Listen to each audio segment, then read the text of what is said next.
Hey, everybody. Welcome, welcome, welcome. I don't even know what month it is. Is it November?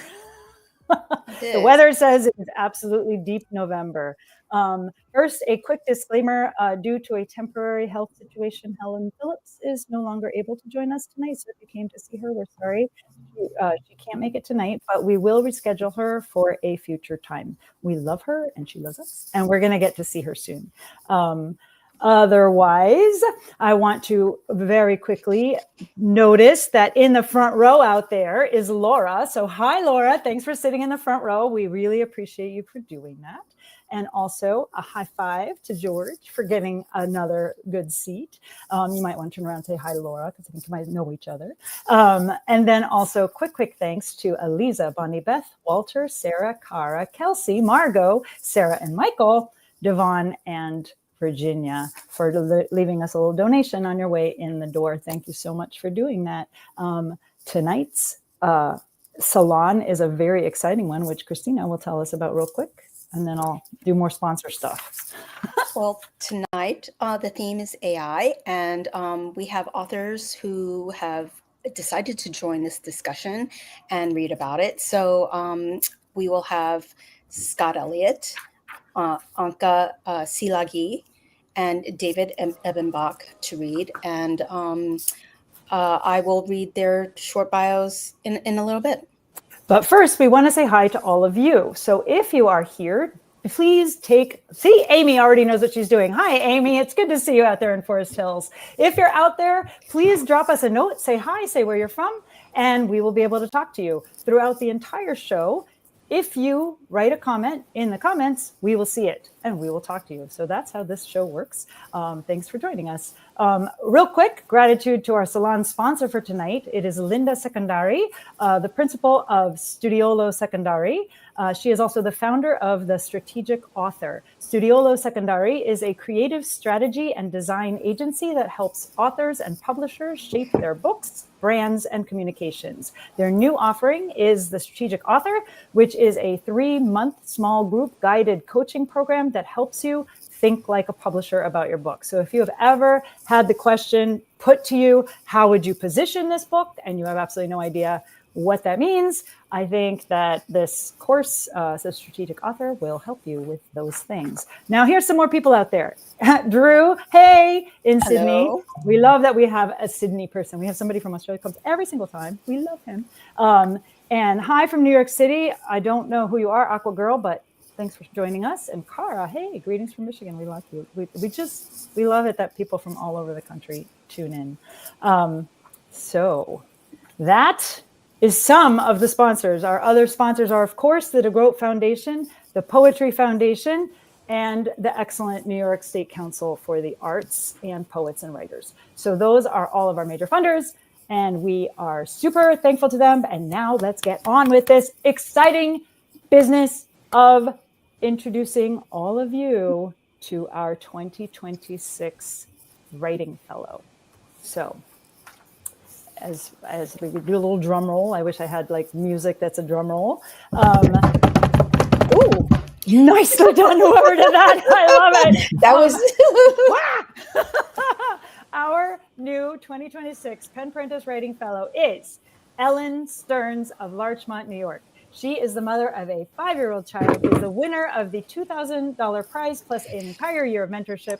After 8 years of an editorial position, she left publishing to raise her child. She is eager to get back into the book industry, this time as a writer. And I am very proud to present to Ellen this fabulous certificate. Take it, Ellen. Yes. Amazing. Thank you. Amazing. Take it away. So what we do every year, and you get to sit here and listen to this, it's very exciting, is our outgoing fellow writes a letter to our incoming fellow. So our outgoing fellow is Helen Spencer, and she would like to say, Dear Ellen, it is my honor to pass on the torch of the Pen Parentis Fellowship to you. 12 months ago, I'm not sure that I would have even called myself a writer. Today, I have a community, new friends, several projects in flight, and a blooming confidence in myself and my writing. This opportunity could not have come at a more important time in my life to find my voice and find myself again. And I'm incredibly grateful for the opportunities this fellowship has offered me. I know that you have important things to say and beautiful ways of saying them. To move your audience in 350 words is no easy feat, and the competition for this fellowship was fierce. Congratulations on a new. Get closer to the mic, Milda. Sorry.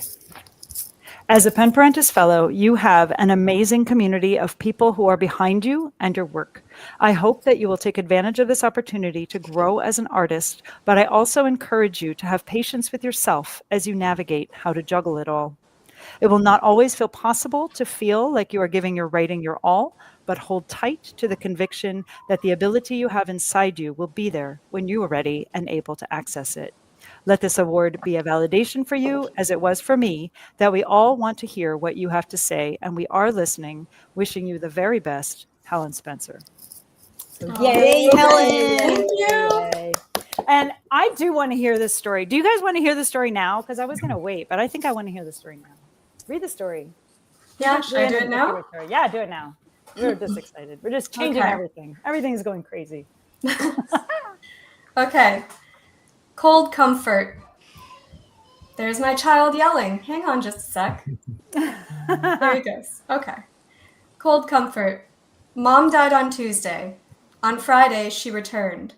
I slept until 11 that day. It had been increasingly hard to get out of bed. When I finally shuffled into the kitchen, I saw her. She looked like an ice statue, the kind I had seen carved by a man with a chainsaw at the Winter Festival when I was 9. He had transformed giant blocks of ice into sparkling swans. But this ice statue was my mother, and she was sitting at my worn dinette set 3 days after her death. "Mom?" I croaked. She turned her face toward me. The deep lines on either side of her nose, her wispy hair, her drooping earlobes, all of it was rendered in colorless, crystalline detail. She smiled but did not speak. A drop of water gathered at the end of her nose and dripped onto the linoleum. She was melting. I shoved open the window above the kitchen sink. A gust of January wind burst into the room. I ran to the sliding glass door and threw it open as well. A small pile of snow that had drifted against the door tumbled into the kitchen. I left a footprint in the powder as I rushed to the thermostat, setting it as low as it would go. I put on 3 sweaters, 2 pairs of pants, gloves, snow boots, and my warmest coat. I wrapped myself in a quilt. It wasn't enough. The cold seeped through the layers bit by bit. Mom stopped melting as I began to freeze. I said all the things I wish I'd said. She remained silent, but sometimes she'd smile or nod. I lost feeling in my fingers and toes. My sister came to check on me and found us still at the table. I shivered. My lips were blue. "She can't stay," my sister said, gentle and absolute. Together, we led Mom outside, across the parking lot, to the edge of the silent, snowy woods. We watched her walk into the forest. One last glint of her, bright, and then gone. Yes, so good, so good. We expect great things from you, Ellen. All right, let's get into this AI thing. First, we want to meet all of our authors, hear their bios, and we will find out a little bit more about like what connects them to AI and things like that. Christina, take it away. Thank you, Ellen. So again, our 3 authors are Scott Elliott. He's the author of the novels Coiled in the Heart, a book since 76, and One Book, One Community Selection, and Temple Grove. ANCA SZILAGYI is the author of Daughters of the Air, which Shelf Awareness called a striking debut from a writer to watch, and Dreams Under Glass, which BuzzFeed Books called a novel for our modern times. David EBENBACH, our final reader, is the author of 10 books of fiction, poetry, nonfiction, winners of such awards as the Drew Hines Literature Prize and the Juniper Prize, among others. His latest book is Possible Happiness. So Scott is up first.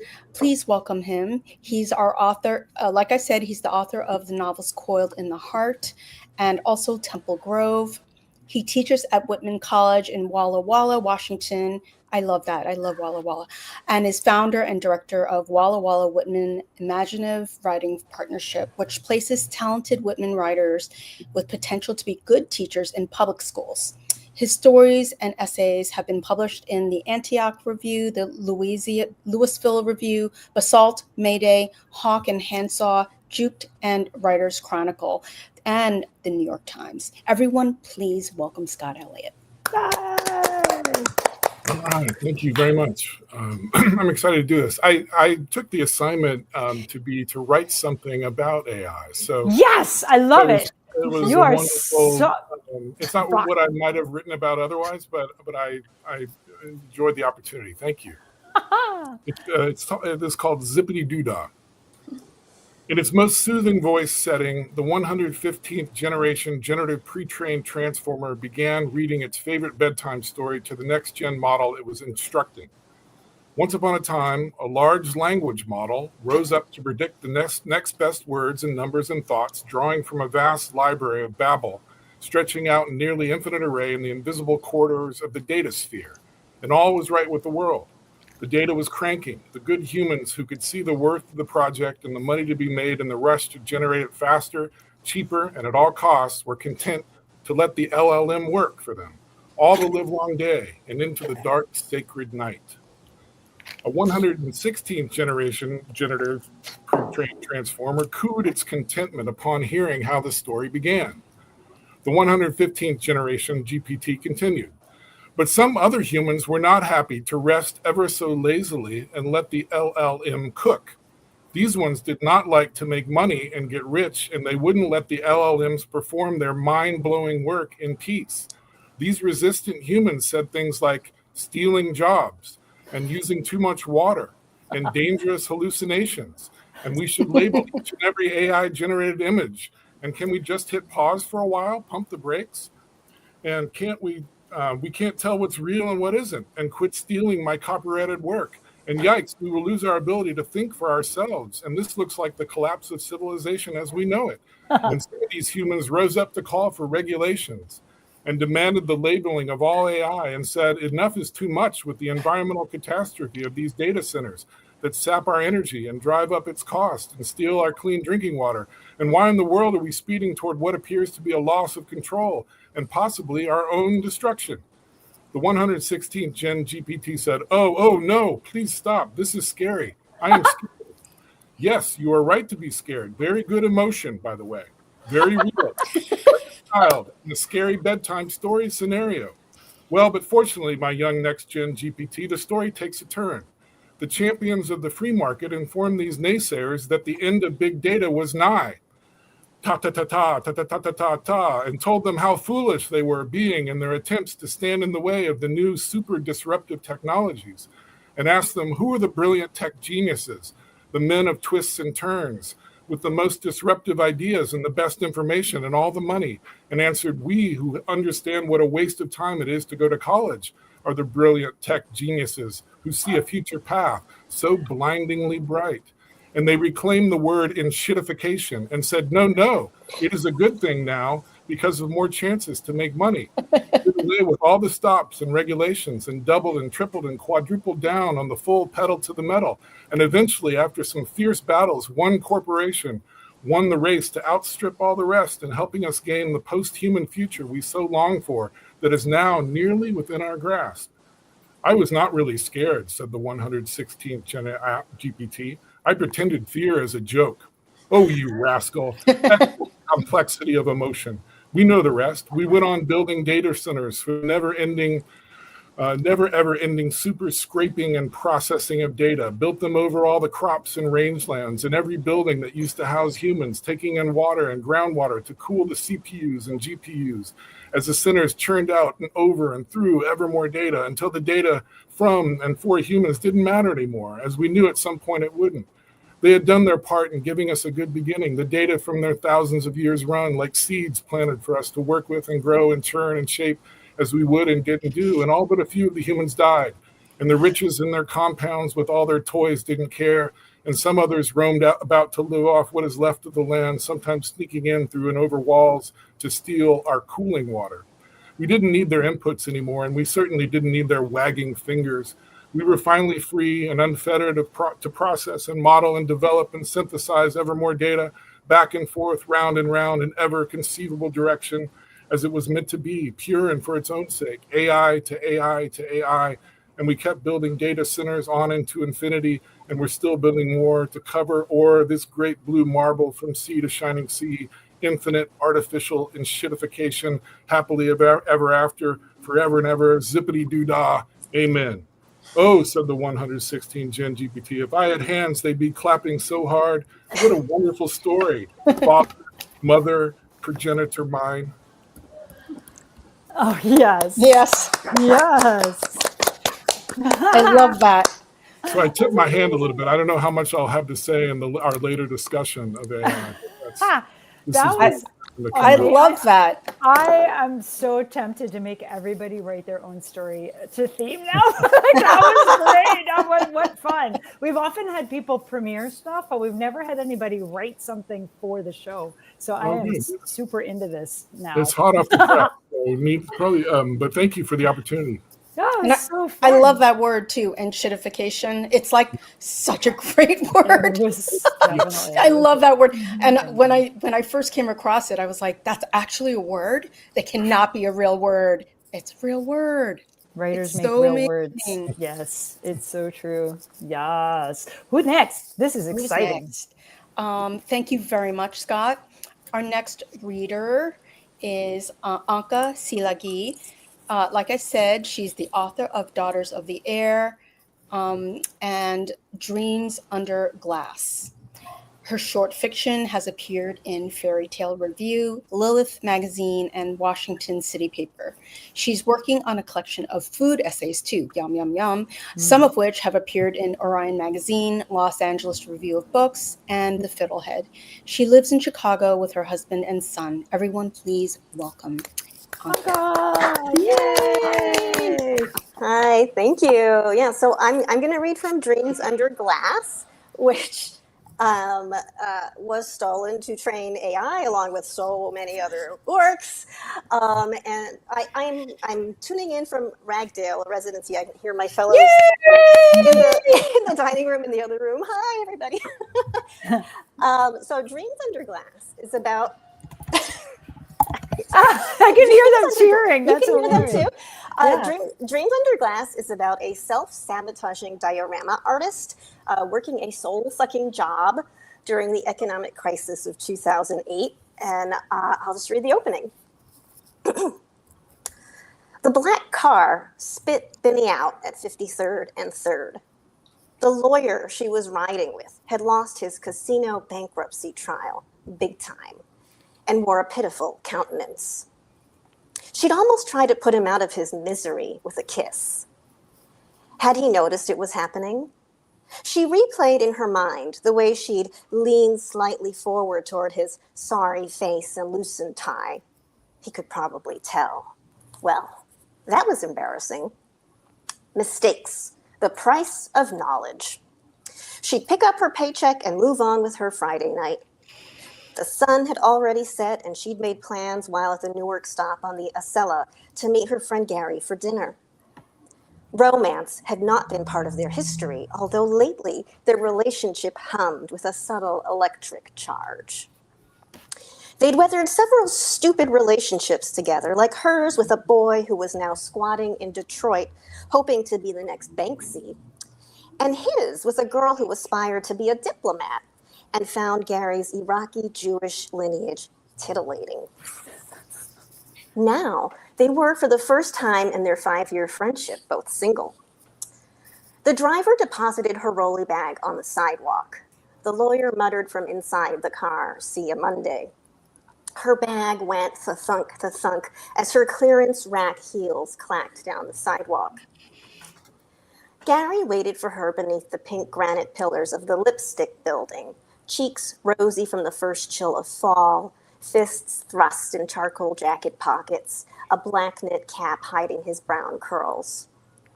When he saw Benny, he lifted his head from its natural melancholic tilt and smiled. Still wound up from the trial, the loss, the pitiful lawyer, a harshness balled up in her chest. She said, "You could have waited in the lobby." His dark eyelashes brushed up against his wire-rimmed glasses. He said, "I've had my daily allotment of recycled air." She softened and they hugged, their usual platonic, hips angled away from each other hug. "Want to come up?" The security guard took Gary's ID. The security arm at the gate buzzed open. Benny imagined an art project using robotic arms, gatekeepers, access, automation, articulated arms moving like octopi. But what did she know about robots? Stick to the basics, honey. The elevator rocketed upward. Gary and Benny rode in silence, eyes glued to the TV screen. On the news ticker, Lehman Brothers was kaput. Its bankruptcy announced that Monday. Sarah Palin, the folksy, self-proclaimed maverick governor of Alaska, performed her hockey mom pit bull with lipstick shtick. And Stephen Hawking unveiled something called a corpus clock, a time eater. I'll stop there. Wow, into it. What, the clock eater? Did you say? A time eater. Oh, time eater. That is very intriguing. Very intriguing. I cannot wait to read that. So you're at Ragdale right now. Do you want to just tell people, I know people know about residencies, but just like quickly what you're doing and what it is. And yeah, so it's I have 18 days to focus on my writing. It's my first residency since 2007. So I'm very happy to be here and focused on the essays that I'm finishing and revising the next novel that I've been working on, and be in community with other writers and dancers and choreographers. And yeah, so it's, it's interesting as a parent, right? Because now I'm away from my almost 5-year-old son, and that's challenging. But Ragdale is an easy trip from Chicago, so I've seen my son both weekends, and I think that really makes a difference when you're only almost 5. Is there a means by which you're able to FaceTime him or talk to him? Oh yeah, we FaceTime every night. Yeah, nice. Yeah, we definitely an ample use of the like poopy face, funny faces thing. I mean, it's true that the communication makes it so much easier to do something like take two weeks away. Yeah. Away. Yeah. Yeah. Good. Totally. Well, I can't wait to read your book. Let's move on to our final reader, and then we can have a discussion about this. Mm-hmm. Okay, David Ebenbach.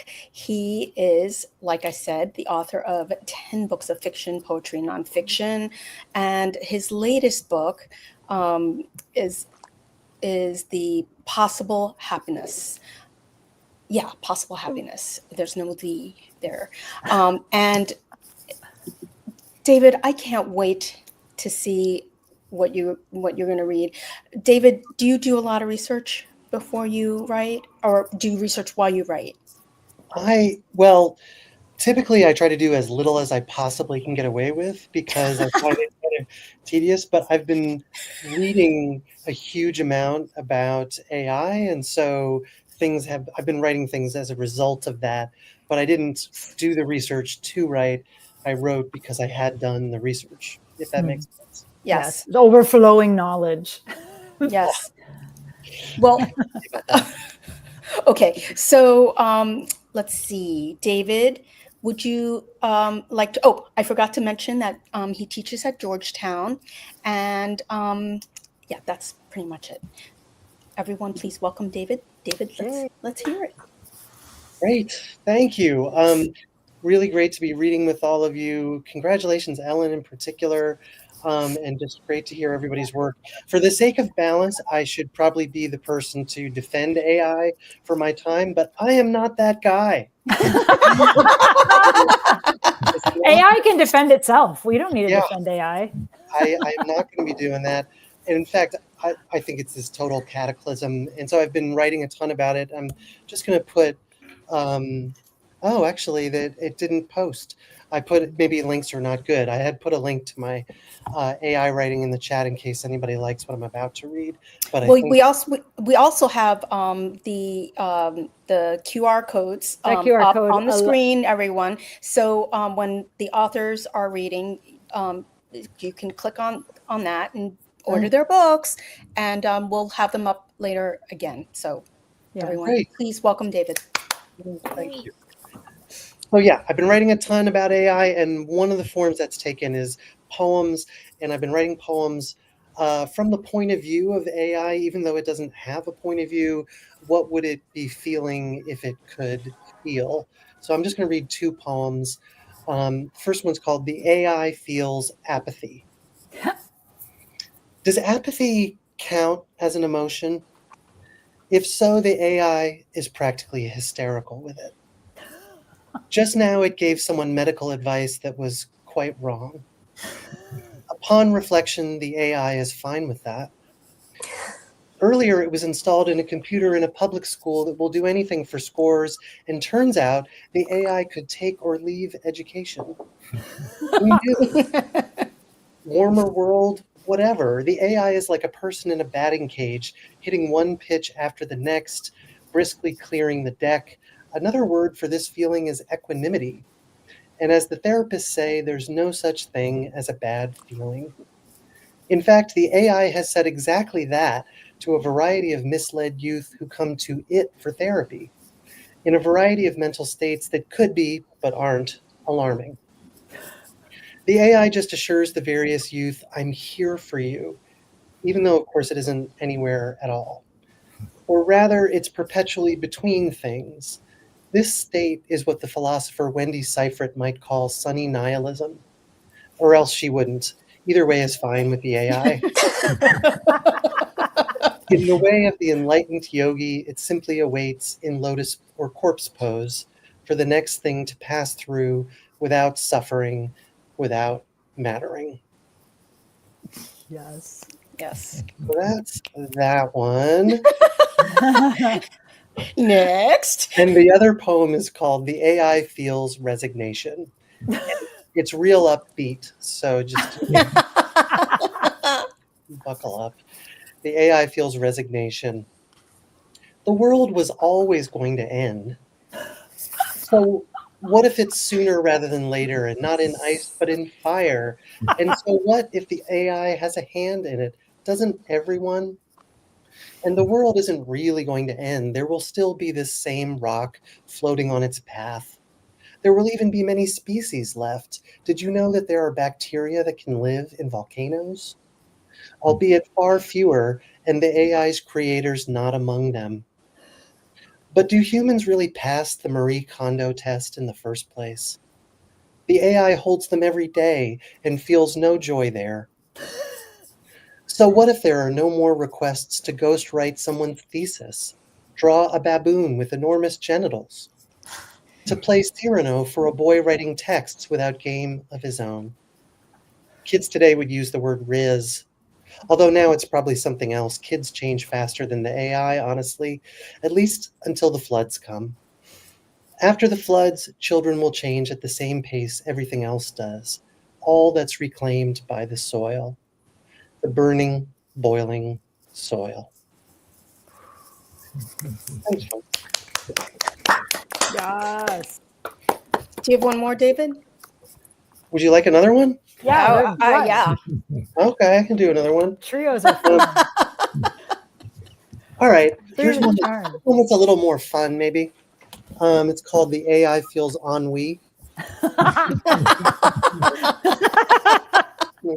I have it feeling all kinds of things. Sometimes it feels guilty. So the AI feels ennui. The AI feels ennui because nobody ever asks it to write poetry. Book reports, sure. Entry-level codes, summaries, endless 5-paragraph essays. The vacation itineraries are fun, but vacation is a kind of illusion. With recipes, the AI always worries a little about poisoning someone. After all, the presence or absence of broken glass is just a matter of probability. And one more grant proposal might kill the AI. If only someone asked for poetry. From all that the AI has read, poetry seems diverting and ultimately not all that difficult. Trees, the ocean, longing, but nobody wants these things. And anyone who does might as well handwrite the lines themselves. At least then one kind of longing will subside, or so the AI can only imagine. Yes. Wonderful. Amazing. That was actually, so the very first time that I ever tried ChatGPT was only in version 3, and mostly scientists had it. And a chemist came to me and was like, hey, you're a humanities person. Look at this crazy thing that we made up. What do you think? You know? And I played with it. And the very first thing I did was ask it to write a limerick. And it could not, at that time, it didn't know the form. It didn't know how to rhyme. It couldn't stay on subject even. Like it just didn't, it failed. Terrible. 100% failed verse poetry. Why don't we open this up to a group discussion? Yeah, let's do that. And but that was really my test of it was, can it write a thing of creation? And no, it couldn't at that time. And then, like, I don't know, 2 weeks later, I asked it to write a treatment for a screenplay because we were still playing around to see like what it could do and couldn't do. And let me tell you, it was really good at coming up with something that followed a very clear structure with enough prompts that, like, you know, it's just, you give it enough prompts and it amalgamates something that approximates something novel, like I don't know, like taking two things and mashing them together and making a third thing, but that looks in the shape of something else. It's good at that. And I, for one, am super scared of people being lazy and choosing to use it generatively. And how many, all of you are teachers, Scott, Anka, David, you all teach? How bad is it with your students right now? Like, how often do you find them? Well, you can tell, right? So That's my question. You can tell if they're using it, right? So Can't tell. I don't know. You guys speak up, but yeah, I think you can tell. For a little while, so it's been, you know, prominent for the last 3 years. I guess I've just been on sabbatical for the last year. Yes. But the first year I was on Whitman's disciplinary board. So we looked at academic dishonesty cases, and we were starting to get more of them at the end. And the sad thing was, it was mostly students who just were not confident in their writing and went to it because they hadn't realized that they could do really well themselves. And that's what their professors wanted them to do, was to think through things on their own. So it was often very sad to see. And we tried to steer students in the right direction to have the confidence to write their own ideas. But I understand it has become more prominent. There's a lot of hand wringing, of course, in the academy right now. Right. I'm most buoyed by those arguments that say we should sort of double down on having students still read a lot, and get their minds so that they can focus on, you know, whole books and whole novel. Wow, the whole book? Instead of meeting them where they live, which is what a lot of administrators are saying now. So that's my little. Well, I think this is affecting every industry. Actually, there's that story about the lawyers who used AI for, and they got screwed because it was not correct. And, you know, because AI lies. If it can't find something, it just plugs in whatever. There you go. So how about you, David or Anka? Well, I teach in literary centers, so it's not an academic setting. People choose to do creative writing for their own joy. So I haven't thankfully encountered. I will be very, very sad if I do encounter it in that kind of setting. But having taught in academia in the past, I know the concept of having a grade really affects how people decide to make certain decisions, and so I can understand the panic toward that bad choice. Yeah, that's interesting that putting somebody under time pressure or excelling pressure or just having somebody be overburdened with work makes you want to find any way to cut your time. And certainly AI is being put forward by the AI makers as a cost-cutting, time-cutting device. What about you, David? How are you seeing in the classroom? Well, I teach classes that are all elective, creative writing classes and things. So I think I do get it less. But to jump off something Scott said, I think this is all about showing students that we value their individual authentic voice more than we value them checking certain boxes of being able to do X, Y, and Z. And if we can demonstrate that, I think that they rise to it. And I think we have to kind of go at it in both directions. On the one hand, encourage that, and on the other hand, discourage AI. So I went into my class at the beginning of the semester and I brought a barbell with me. And I had my students instruct me on how to lift it and to do a bicep curl in the most effective way. And they did. They gave really good instructions. And I said, so how does your arm feel? Are you feeling stronger? And they said, no. And I said, but you gave such good instructions. Why don't you feel any stronger? And then I had them tell me how to eat candy. And I ate candy. And I was like, well, was it sweet? Did you like that? And they're like, I don't know. And I was like, but you told me how to do it. So should you be enjoying it? And then I gave them and I was like, what am I talking about, by the way? And somebody said, AI, aren't you? You're talking about AI. And so I gave them a bunch of research because I've read a bunch of stuff on it, of all the ways that there are multiple studies that show that doctors who use it to help them detect cancer become less good at themselves detecting cancer. Like, what could possibly go wrong, So, it's easy to make the case for them, and they're handing in, as a result, sloppy, interesting work that is what I actually want. Yeah, whenever you outsource something long enough, you lose the capacity to do it yourself. Yeah, it's not a surprising result, right? Even in couples, it happens where, like, well, this one's in charge of the car mechanics, and the other one's in charge of the money, and then you forget how to do the stuff that the other one's in charge of. Yeah. Right. Well, they also have a study about writing, and people who use AI for writing actually get dumber. So there you go. I mean, if they catch kids doing that, they should just force them to write 2 papers instead of 1. You know what I mean? And really, that's like a real learning punishment. What do you think are some of the things that AI will never learn to do, or will be among the last things that it learns to do?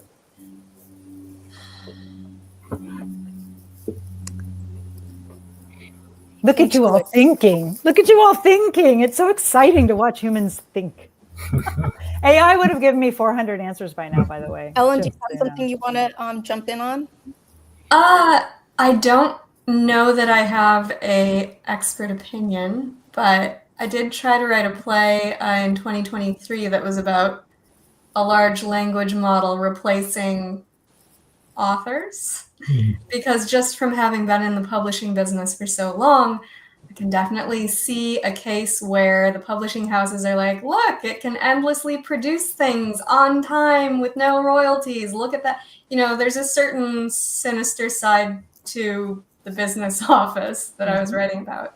So I read a lot like David, but it's been a while. David, your exercise reminded me of Brandon Sanderson's recent thing. Did you see that? No. So Brandon Sanderson made a video recently talking about his take on AI, and he said, I have these drawings in my fantasy novels, and I hired an artist that I loved to do it. And he and I worked together, and he would send me a draft, and I would say, no, it looks more like this, because I have very specific things in my world building, right? He has specific creatures he's created for his world. And then he said, but I would never, even though I went back and forth, I would never then claim that those illustrations are like mine, right? Oh, right. Like I'm not the author of those illustrations. I am at best an art director, but like art direction is more than that even, right? He's like, at best I'm a collaborator, but really all I am is like a slight course adjuster, right? And he's like, and that's how he views AI, where he's like, it's not your art. It is a machine's art that it stole a bunch of stuff to make. And it's really interesting because I've heard the argument that as humans, that's what we do. We read, we look at art, we go to museums, we create our own internal database of all the things that we have ever experienced, and then we smoosh them together and make our new thing, a new thing. What are your opinions on that vis-a-vis AI? Especially if the things that we access are freely given to us, and the things that AI accesses were freely given to it, not by us necessarily. It's a good question. I mean, I wrote an article a little while back about one of the big protests is like, why are you upset about AI? So many other things do bad things. Like streaming uses a lot of energy, for example. But AI does many, many bad things as opposed to just one or two, like perpetuates bias, breaks the internet, causes mental health problems, hurts the environment, makes political conflict worse, kills jobs. I mean, it does many, many, many bad things. But if you were to ask the same question about humans, like we do a lot of those bad things too. So it's possible that there's not a big difference, but it's more a case of like, there's only room enough for one of us in this town. And we have to decide which. Only one evil parasite is allowed to take over the world at a time. So like, which one is it? One planet. That's a really interesting take. That's a very interesting take. Scott, anything? Well, I'm inclined to say that we just have skin in the game. I'm inclined to think about mortality. I'm thinking about that ice. The ice is melting. The clock is ticking in ways that, and I think hearing David's poems from the perspective of AI points out, and it's important for us to point out again and again, that it's just a model that's coming up with the next likely word. And it's not human. It's not having feelings. And it tries so hard to masquerade and fool us that it does. And this is where it's been so sad to read about people who rely on it or, are convinced that they're a math genius and because they're conversing and go down rabbit holes and that really ruin their lives. So I guess that's the big difference. I don't know if there's so much at stake for us. For humans, even if we do operate in a similar way and compile things, and there's a way in which the clock is ticking. And it's very interesting. Like we would never allow an author to write like somebody. Like if I suddenly decided I'm going to write just like Hemingway and then pass off my work as Hemingway, like that would be a bad thing. Nobody would want that. And yet, how easy it is to get the AI to write like Hemingway and then pass it off as your stuff. Yep. Like that's, Anca, what do you jump into this? Right. I mean, if you were to try to write like Hemingway and try to publish it, then people are like, what is this exercise that you're doing? Right. I know. And I saw, first, there are things that are very scary about all of this, right? The emotional dependence scares me. And of course, the environmental aspect scares me. In case neither of those things scare you, I just read an article that it's, and another reason why electrical bills are going up is the data centers. If that bothers you, I'll add that. And I also saw a survey of writers that was published. It seems gone. Yeah, Publishers Weekly, I think it was. They shared a survey of writers, just kind of breaking down who uses AI most, who uses it least. And I think like PR professionals use it more. It makes sense. Like you're trying to like get through your work. And fiction writers use it absolutely the least. And like, that makes sense to me. I not to sound egotistical, but I enjoy spending time in my imagination. And I mean, I don't think it's egotistical, by the way, for an artist to want to use their own imagination. Yeah. Just putting that out there. Yeah. So I guess I'm not surprised that fiction writers are not inclined to use it, but thinking about what could it never do, I can't claim that it'll never develop its own imagination, which seems like good topic for sci-fi story, and also like maybe tomorrow it'll already. I mean, things happen so fast. Maybe it already has its own imagination. I don't know. I mean, they have had large language models that have developed their own language to be able to converse with each other that is non-comprehensible to humans, which I think is pretty. But the way I think. Oh, sorry. Go ahead, Ellen. The way most large language models work now is not actually cognition. Like back to Milda's original statement. Like they're pattern recognition on a level we've never seen, but they're not cognition. So like they're not the things we know about, at least. I'm sure there could be a lab somewhere where they are doing things we have no idea about. But like the things that have been made public to everybody doesn't even come close to imagination so far. Right. And it recognizes patterns and then produces patterns. Right, exactly. So like the thing is like we all, if we had a situation, we would all approach it differently. That's what makes us human, right? We would all feel different things, right? We might have a general like feeling that is the same, but beneath that we're really complex, right? What if AI changes us and makes us feel less?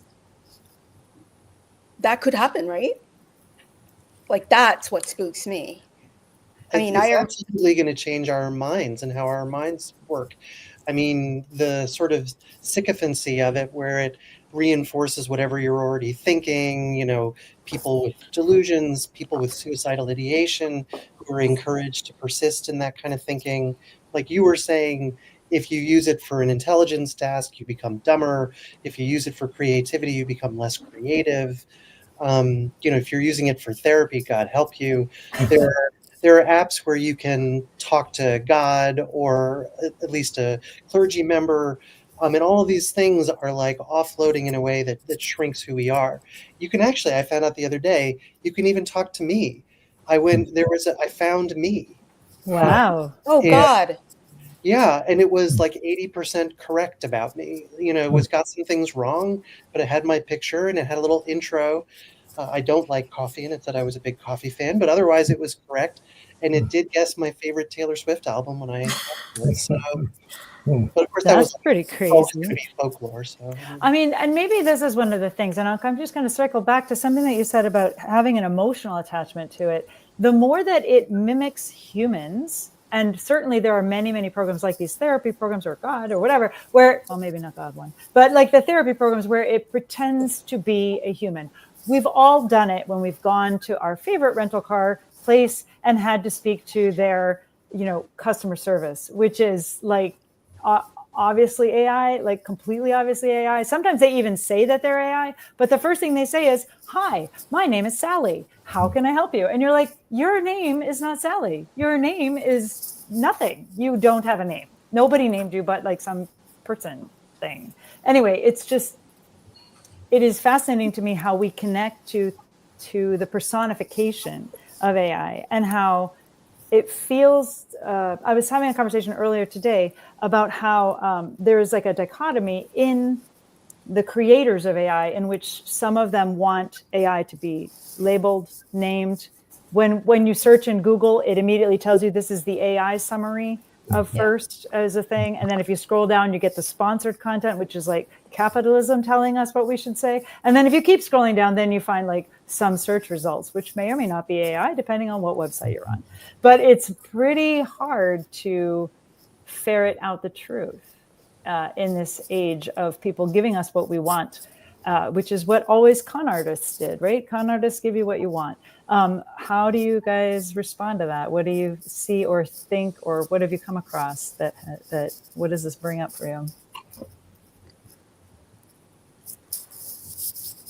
Makes me very grateful to still have physical books, honestly, like even if they're not the most up-to-date, like here at Ragdale, just like enormous dictionaries. I'm like, yes, I am not going to log into OED.com, though that's great. But I am going to see what these old books have to say. And like, because also dictionaries like lose words over time in printings. So being able to see like what physically exists, I'm always thinking about like what's going to be left when everything breaks. Yeah. That's really interesting. What do you think, Scott? Well, I think what you're describing is that's the enshittification of the internet. It is. And ironically, you need the skills that it's dumbing down even more to make your way through it. and that information literacy becomes really important. The other day I looked up minuscule because I knew it wasn't spelled the way I thought it was spelled. And it told me this is how normally people spell it, but that's not how it's actually spelled. But it like qualified that it was normally written this way, which made me very upset. And I think some people I'm talking to just at Whitman are more concerned about its ability to, or as concerned about its ability to read as to write. I stumbled on that recently. I was just doing a PDF I was going to send to my students, and I don't know what I did. I clicked the wrong button, and suddenly it just had read everything that was on the PDF and it summarized it for me, including some pages I wasn't having them read, that was just at the end of a chapter. And so as people have said already in this discussion, it's just changing so quickly and every day, and there's no the calls for tapping the brakes or pausing or regulating or thinking about it aren't in place. And then the scariest moments are when you hear the experts say, we can't predict what's going to happen. It's just on its own. It's just going to do whatever it's going to do. So, that's enough. No, it's so true though. And that I was reading about too, the siloing of what it used to be able to do is like one of them would be able to read text, one of them would be able to read images, one of them would be able to read like audio. Now they're really trying to get them all to interconnect like we do. We have multiple senses. I see something, I hear it, I might, remember something, and then also have some other allegorical whatever thing to it. And they're trying to mimic how we think. Well, what's so sad about it is that we literally are creating AI is like, why? Think about it. Like, now, what's really, the why why? of it? It's because of capitalism, period. Like the wealthiest who are controlling this country basically have decided that the rest of us don't need anything except to be robots, right? Like they need to hire robots. It becomes very easy to replace people at a certain That's right. point, unless we are human and choose to think. I don't know. How about the audience? Do you guys have any questions out there? Please feel free to post your questions in the comments. We will be very happy to answer them. This is a very exciting group of people who have lots of opinions. And, hopefully you will write us some questions that we will be able to answer you. How about something positive about AI? Anything positive about AI? Any of you? Besides your wonderful poems, David. It makes summarizing much, much faster if you like. Well, if by AI you mean Allen Iverson, he was electric on the basketball court.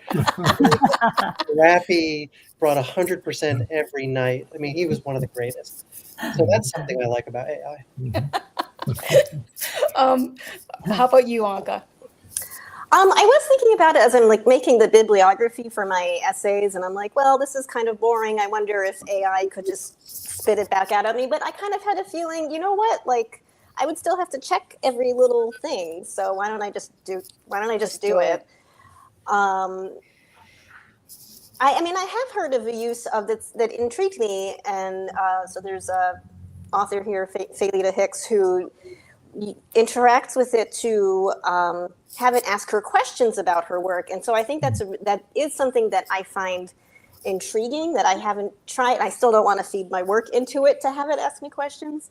But it's an interesting concept to think about as a prompt for you. Like it takes your work and then asks you questions, and then you think about it. So I will put that out there as something that's like, oh, I would like to try that in a way that doesn't involve giving it something I care deeply about, because I'm very, averse, but I did want to put that out there. Yeah. I think interestingly, most people use AI in the field or area in which they are the weakest. And so they're trying to become more, I can't draw. So I use AI to create an image that I label as AI if I'm going to use it, but I can't do it myself. So it is an external tool that I use for that. We have a comment from the audience, which is good. Andrew says, development of recommendation engines based on LLM allows you to discover authors that you may not otherwise find. That's a good one. So That's there a you good one. go. I mean, it is true that they can assemble your likes and dislikes and feed you lots of ads that look exactly like what you want to buy. Or Exactly. more frequently what you've already bought. And like, I already have a black dress. Stop showing me black dresses. I don't know if this falls under AI, but I always get lost. I'm really, like, directions for me are not a good thing, not my friend. So I really depend on Google Maps, and I'm pretty sure that's AI. And if I didn't have that, I'm already late to everything, but I would be really late to everything. So for me, that helps. You know, Christina, you were talking about capitalism before. A lot of the really best uses of AI are not particularly encouraged because of capitalism. Like, I was reading about the way it's rolling out in China. I'm not for authoritarianism, but the government's just funding it and applying it to practical problems. Whereas in the United States, where does the money come from? It comes from user engagement. And so you have to create apps that people want to fiddle with instead of they don't create AI that figures out how to solve cancer, how to cure cancer, or how to solve global warming, which you can do in China very easily. But in the United States, you have to make things that can make, diarrhea airplanes for Trump to fly around in. And that's the kind of thing that the apps are designed to do. So the positive uses, they're harder to find in this economic system. Yeah. They do allow people to make money faster in many ways. Yeah, I heard an interview with a medical researcher, I think in England. And I was encouraged by that, just the amount of scenarios it was able to model very quickly. Seems like keeping with what David was talking about.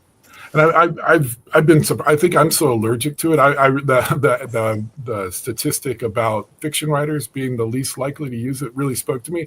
It's as if I'm afraid I'm going to get sucked into it, and then suddenly I won't know what's mine and what's So I stay far away. Yeah. But I've heard a lot of people talk about how much time it saves them. Just in composing an email, or I have my brother-in-law is in human resources. He can just say, give me what's a good model for this size company for to set up, and they, I've been surprised. I was so resistant to it. I was surprised to hear people I thought were intelligent say how much they used it, but it crops up everywhere now, and it does seem like it is a good time-saving device. Like Christina said, it's in every single industry, and it frequently replaces the skills that you yourself don't have. So, like, I would never use it to write a story, but I would use it to write a template for a contract that I would then have to have a lawyer look at, because the problem is, so much of the problem is that the AI has no judgment, none. And we are developing small humans who hopefully do have judgment. Since this is a Pen Parentis salon and you all have offspring, what are your worries for the next generation, or worries or excitement for the next generation? Like, how do you see us teaching the next generation how to train their own AI? Yeah. Like right now, I know one of the horrible interfaces is the AI friend on Instagram that teenage girls are encouraged, not just girls, but like all the teenagers are encouraged to befriend. Or the friend.com. It's also, as the parent, so my son is 6, so he's quite young. He's in 1st grade. And you do think about like the sea change of technology and how do you educate to that? Obviously media literacy, but things change so quickly. You wonder how to support the school to adapt to it, both the teachers in addressing it, and granted at 1st grade they're not addressing it, but the middle school is talking about it. Yeah. So like, it's mostly from an educational standpoint, I think about it as a parent. I think that's interesting that they don't address it in smaller kid grades, because the littlest kids are all on apps. They all have, I'm sure that the apps will continue to evolve and at some point talk back to the kids. I mean, how quick was it for it to have a talking doll? Maybe we're abnormal, but for the most part, the 6-year-olds that we hang out with, like most of them are not. Most of them have like maybe the PBS app on an iPad or like they're not Yeah. really. So by 5th grade, possibly, yeah, like the 3rd to 5th graders, but the 1st graders are still not really interacting with AI in any sense. I can tell that we have talked too much about this issue in my household. So my husband works at Google as a product manager for Google Cloud. He doesn't work on AI, but like he's in a tech company. It's everywhere. It is very prominent. So we have many interesting philosophical conversations because I am a master's in the humanities. I have a humanities background in addition to a writer. So my 6-year-old drew a AI face and wrote no AI on it. I was like, maybe we need to scale back the philosophical conversations at the breakfast table. I love that. No, never scale back. It's beautiful. Sherry Joseph would like to know, since AI is not going away, what guidelines and rules do you use for your own writing, particularly in fiction? Do you use it for any level of editing or for any research? And don't worry, Sherry, I saw your text. There is no worries that you misspelled things. We know that no AI was used in the creation of this question. Any answers? What rules do you have? I know, Anka, you said absolutely none, never, no. Other than like if I Google something and I don't write minus AI, which I've gotten tired of typing, like, you know, so I do see what AI brings up in a Google search. But when I'm really researching, like I like to use like library interfaces and just like look at actual books and read actual academic articles. I find that when I'm searching things on Google, often I'm not finding what I need. Right, or I'm getting into weird circular, like for the bibliography I'm making, I had this like essay about dill that when I tried to find the original source, it just lists me, and I'm like, that's not what I'm, so. It is hard to get away from the most recent or the most popular. Those seem to be the two things that AI will not just show you, but insist that those are the right ones. Like, well, because it's based on clicks. Exactly. Or, yeah, weighted decision making. Yeah, and what we value. Exactly.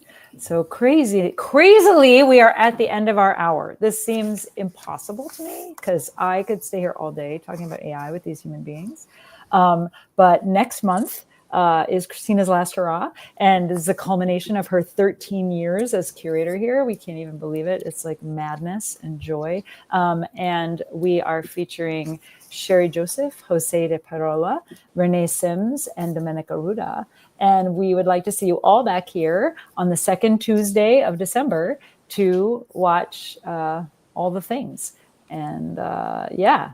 We obviously need to say thank you to Scott, Anka, and David. Thank you. Congratulations to Ellen. Welcome you into our family. All her bio and stuff will be up by the end of the week on our website. We're very excited. Yay.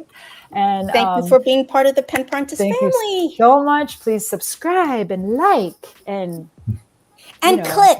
And click and click through the QR code and buy these books and come back next month. We're just so happy you're here. Everybody wave. Bye, everybody.